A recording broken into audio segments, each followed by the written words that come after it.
So obviously there's a lot to learn in this business, and if a person wanted to learn it, how would they go about it? Do you find a mentor? How would you find a mentor? How would you kind of... Well, finding mentors is going to be hard, especially this is something we're trying to put ourselves out of business. We're trying to get to the point where we don't have to extract. We're doing a lot of stuff with a lot of companies right now where we're doing synthetic. And the venom is going to eventually be, you may need like small amounts to keep your quality control and stuff. But the large amounts, kilos of venom that we're producing will probably be a thing of the past in maybe 10 years.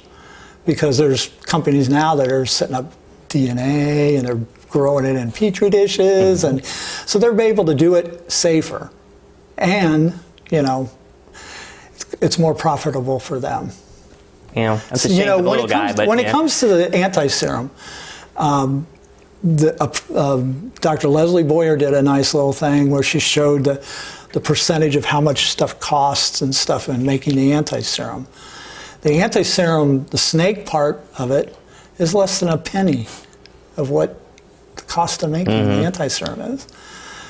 That's nothing. The rest that you pay for, the thousands of dollars, is all the marketing and the technology and everything else of making it.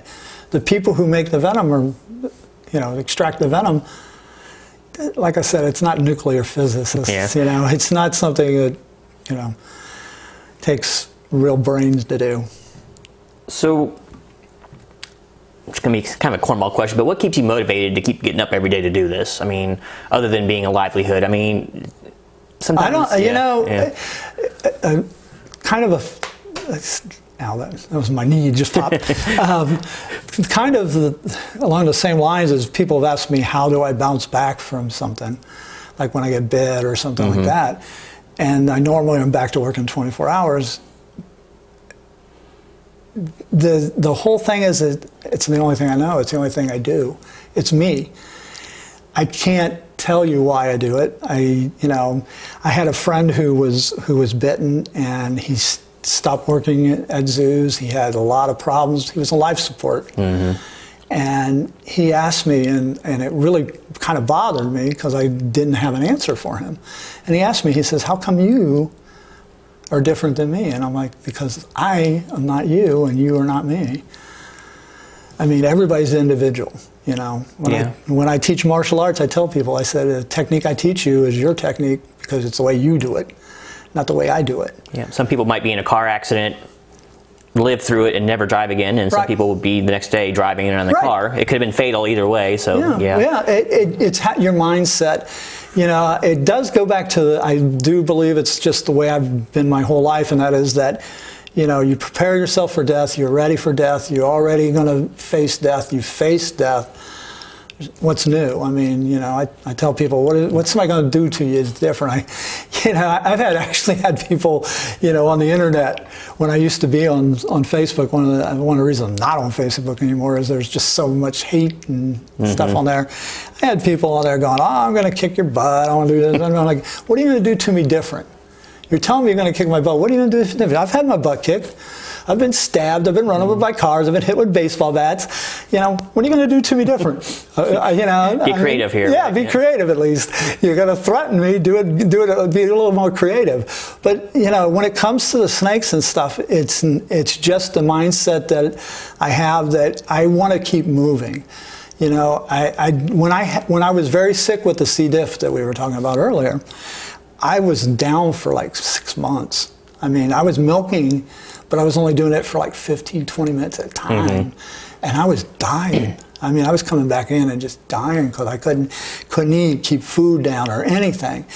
And I realized then, I said, you know, one day I got tired of being sick, and I finally tested negative for C. diff, and I just crawled into the workout area and started punching the bag. I only did it for like 1 minute, got winded, and decided to go in the next day and do it for 2 minutes.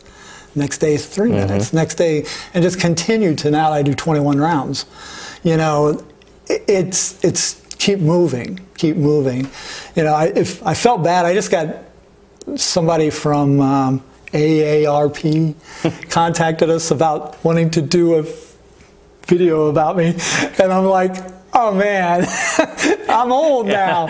And they're like, no, you got to look at it different than that. We're looking at it that you've shown that you can keep going beyond retirement. And I'm like, and you know, I get that question too a lot, is when you're going to retire? I said, when I'm dead. You know, when I can't physically can do it anymore, I'm dead. You know, I'm going to keep going until I can't do it anymore. Well, you know you're doing it right until you get the call from Colonial Penn to do commercials. So yeah, until yeah, then, that's true. Yeah. Be happy with AARP. Well, I had one of the times when I got envenomated, I got when we used to have answering machines. That was a while back. I love those things. Yeah. Well, I got home from the hospital because I've been on life support, and I just got out of the hospital, and I was sitting there waiting to get into my car, and they wouldn't let, you know how they won't let you walk down and put you in a wheelchair. I look up at the TV, and on the TV they said, Jim Harrison from Kentucky Reptile Zoo died today. And I'm like, I died? Is this like the Twilight Zone? What the heck? All right. So one of the things I've seen, you mentioned before, we talk about a death quite a bit here, and you see snakes and I guess snake venom differently than most people. You don't see death, you say you see life. So you want to kind of go into that a little bit and what that means? A lot of times when I get interviewed and it gets edited out, they always want a sound bite. And basically my sound bite is, when people think of venom, they think of death. When I think of venom, I think of life. And basically venom itself has been used to develop drugs in the past, like ACE inhibitors came from jararaca venom. Now it's made synthetically, but it originally came from it. So, you know, myself, I don't feel like the animals have to be of importance to us for us to leave them alone. But the general public, you have to give them a worth. And the animal's worth is that the snake controls rodents, the snake venom can save lives. You know, those are things that help conserve the animals possibly. Snake venoms are being used in research for pain, the replacement of opiates, mamba venom, king cobra venom, Kuthia and nausea venom are being looked at for pain receptors, you know, to be used on pain. And then some of the venoms, like the South American rattlesnake venom, is being used in cancer research. So there's a lot of things that the venoms are being used for. Is that maybe, kind of veering off subject, is that because of the tropical rattlesnakes kind of mix of venom types? Well, it has, what we have found is that the component is also in Mojave toxin too. So it's basically the chorototoxin that's causing some of the chewing up of the cancer cells. The Nausea nigricolous, the black-necked spitting cobra, its venom is cytotoxic. And it has been shown in a test tube basically situation, or petri dish, to destroy cancer cells. The problem with venoms used directly, because when we say that, somebody will say, oh, well, I've got cancer, I'm going to shoot up with a snake or whatever. The problem is venom is not just one component, it's multiple components. And one of those components is spreading factor. So if you want to kill the cancer cell here, and you inject the venom here, it doesn't stay here. It goes through the whole system. So you kill the host. So, you know, you might destroy the cancer cell, but you also kill the host. Yeah, that's a bad problem, isn't it? Yeah, but there's scientists now looking at nanobombs, basically, where it will, you know, you release the toxin, it kills the cell, and then it destroys the toxin itself. And if they can come up with that, they're nowhere near marketing anything that right this moment. But if somebody could come up with something that could add a lot of the venoms, not just snake venom, spider venoms, a lot of the marine venoms and stuff, would be able to be used to save people's lives. But the other thing about venom is it's a naturally occurring substance. It's hard for somebody to own. And when somebody can't own it, they won't spend a lot of money in it. That is a tough sell sometimes. Yeah. If you're just thinking of dollars and cents. It is a hard sell. But what they do is they find the technology, and then they own the technology of transferring it. So that's why anti-serum, BTG in the United States owns the rights to anti-venom or anti-serum. People get all bent out of shape. oh, it's anti-venom or anti-venin or anti-serum. They argue all the time, but different companies call it different things. It's called anti-serum in different countries. In France, it's called anti-venin. Still don't the nomenclature fool you too much. Yeah. So people have been. It's just like from an intellectual standpoint, if you are a biologist, you should know that a snake is venomous or poisonous or both, because there are snakes that are both. But the general public, I don't get bent out of shape when a newscaster calls a snake a poisonous snake. Everybody goes, they want to show oh, I know something. I want to argue with the person. When I read or I review an autopsy, the doctors do not say die from snake venom poisoning. They say poison. They don't even use venom normally. They just say person died from snake poisoning.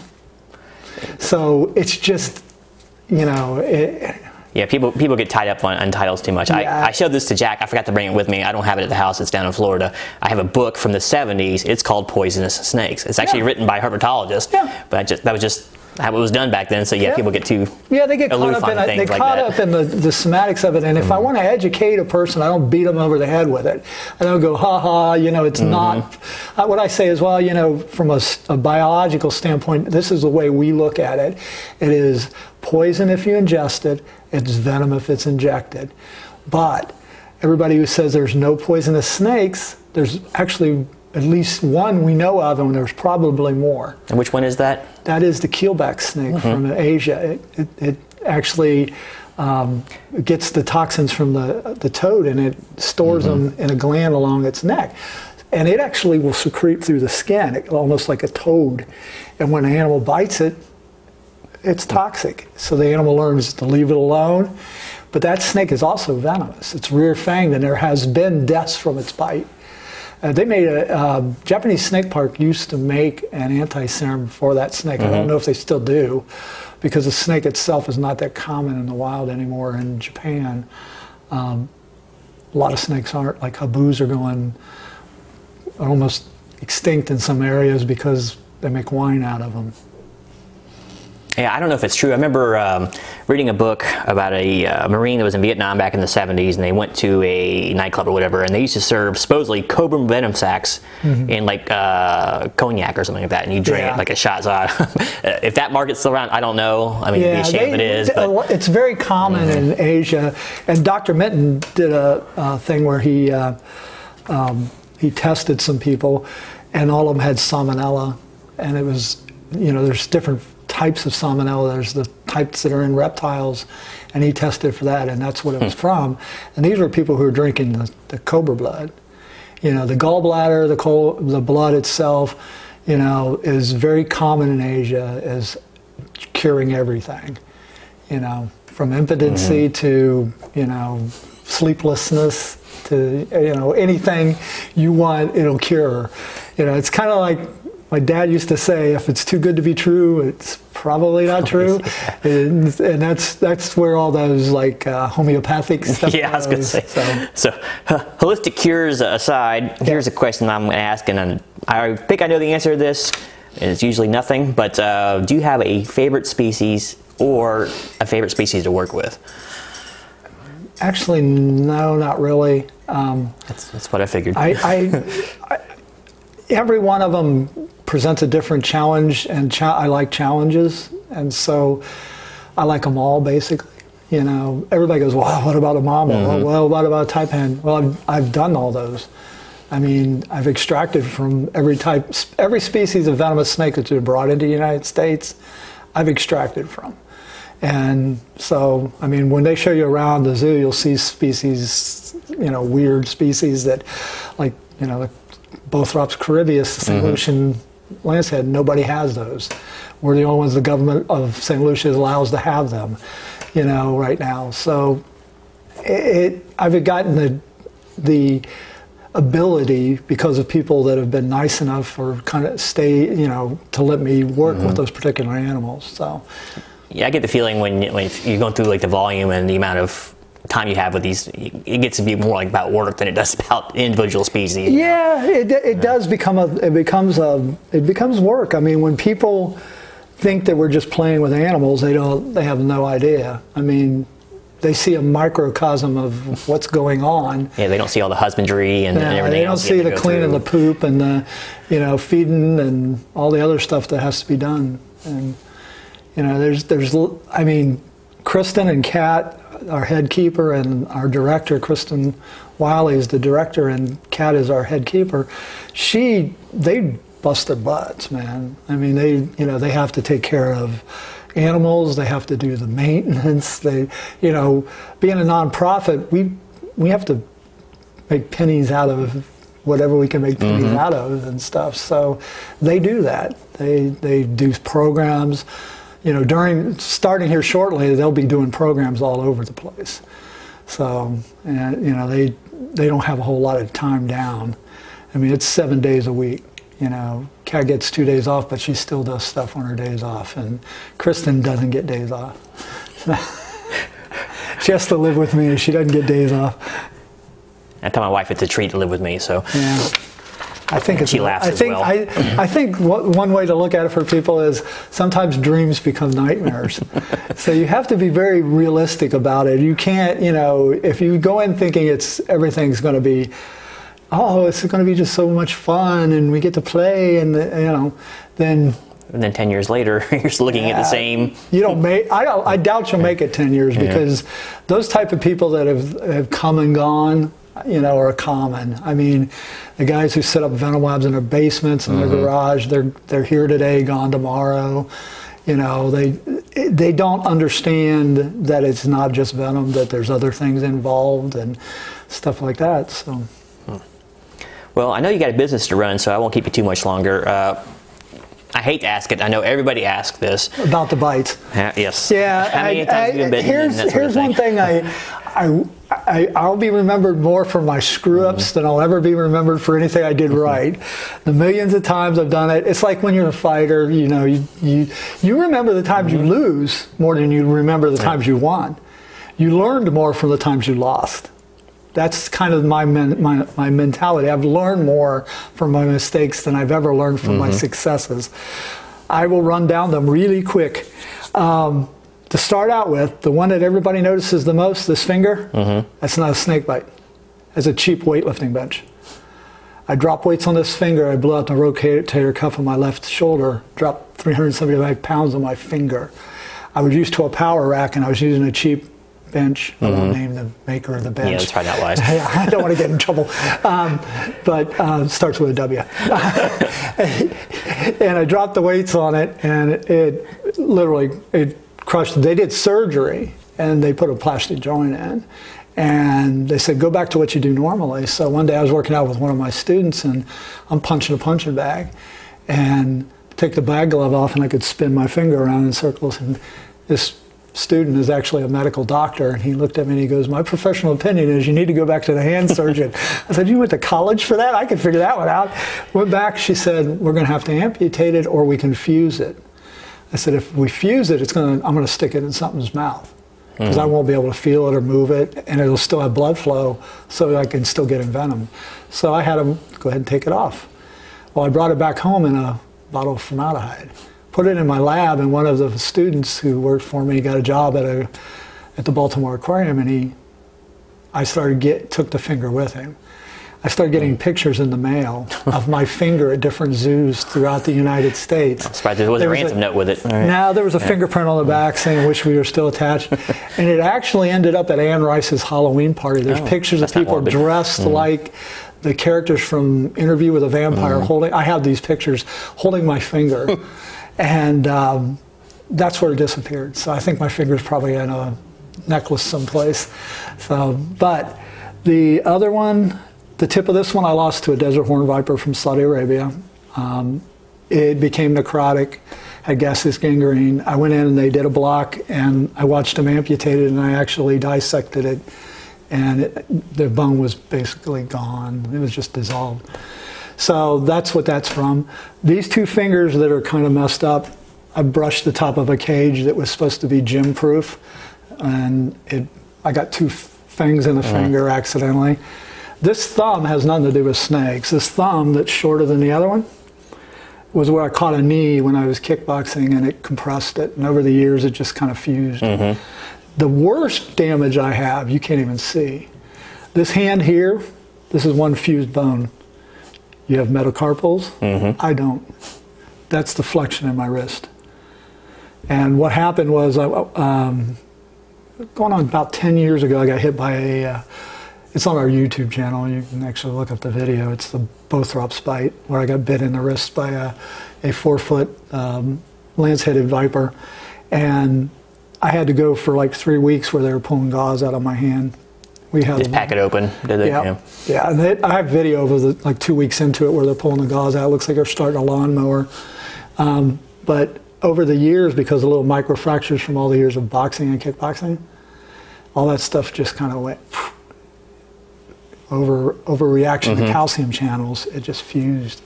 So that's what they think, but they don't know because they don't have anything to compare it to. When I went to the doctor and he took the x-ray, I couldn't see the x-ray, but I could see his eyes, and I had just had my right hip replaced.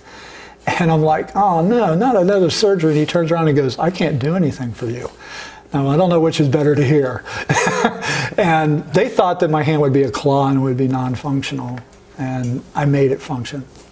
So that's a way to prove the doubters wrong. Yeah, well, you know, you got to keep going. So, I mean, I keep going. It's, you know, that's, you watch the videos of me grabbing with this hand. I functionally can make it work. Yeah, that was the other question I was going to kind of ask too, is how much did it change your technique to different animals your hand? My techniques were already changed to whatever. I adapt to whatever's in front of me, and you know, 3-finger hold, 2-finger hold. There's all kinds of different methods of people doing stuff. If it works for you and it's safe, that's what you should do. And that's, I just figured out what works for me. All right, so we've been talking quite a while. Before I let you get back to your running your business, is there any message you want to get out to the general public about snakes in general and venomous creatures in general? If you see a snake, leave it alone. That's the main thing. It's out there minding its own business, leave it alone. If you're a person who keeps them and appreciates them, get captive born. Try to stay away from wild-caught animals, because, you know, we're losing a lot of ground in the wild.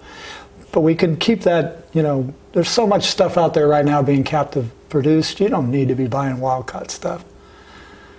All right. Well, I appreciate your time, and I will let you get back to the business at hand. Okay. All right. Thanks again, Jim.